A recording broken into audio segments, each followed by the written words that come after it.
बातमी एबीपी माझावर बुलेटिनच्या सुरुवातीला आजच्या दिवसभरातली एक मोठी आणि चर्चेत राहिलेली बातमी महायुती सरकार संदर्भातली आहे.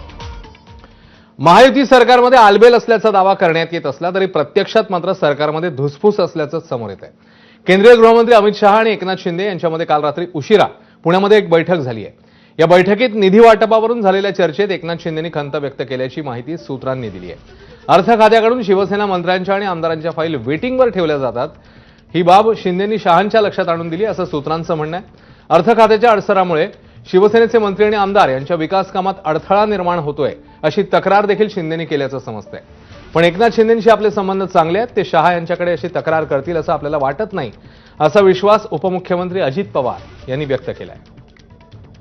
खरं तर महायुतीच्या सरकारमध्ये माननीय मुख्यमंत्री देवेंद्रजी फडणवीस साहेबांच्या नेतृत्वाखाली उपमुख्यमंत्री व राष्ट्रवादीचे राष्ट्रीय अध्यक्ष माननीय अजितदादा पवार साहेब व शिवसेनेचे मुख्य नेते उपमुख्यमंत्री माननीय एकनाथरावजी शिंदे साहेब या तिन्ही नेत्यांमध्ये उत्तम समन्वयाने महायुतीचं काम या राज्यामध्ये चाललं आहे. मला वाटतं या सगळ्या तथोकल्पित बातम्या आहेत. कुणाकडेही काही तक्रार करायची मला वाटत नाही, गरज वाटत आहे. युती आहे, एकत्र काम सुरू आहे, आपण पाहताय. फक्त सूत्र कोण नक्की, सूत्रधार कोण जे असतील त्यांनीच त्याचं जर क्लॅरिफिकेशन दिलं तर बरं होईल. काय होतं, ते अमित शहांच्या घराच्या बाहेर ते ऑफिसच्या बाहेर उभे असतात.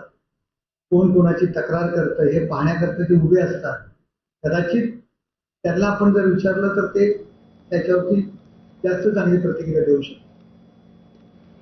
दरम्यान एकनाथ शिंदे आणि आपले चांगले संबंध आहेत, ते शहांकडे आपली तक्रार करतील असं वाटत नाही, अशी प्रतिक्रिया दिली आहे उपमुख्यमंत्री अजित पवारांनी. पाहूया. अर्थ खात्याच्या फायली क्लिअर होत नाहीत असं आज तक्रार जी आहे ती उपमुख्यमंत्री एकनाथ शिंदे साहेबांनी अमित शहांच्याकडे केली असं माहिती समजली. मला अमित शहा साहेब असं काही बोललेले नाहीत. हे सूत्रांच्या माहितीनुसार सांगणं बंद करा. या संदर्भात मी सकाळपासून त्यांचा टेक ऑफ मुंबईला होईपर्यंत मी बरोबर होतो. स्वतः देवेंद्रजी बरोबर होते, स्वतः एकनाथराव शिंदे बरोबर होते.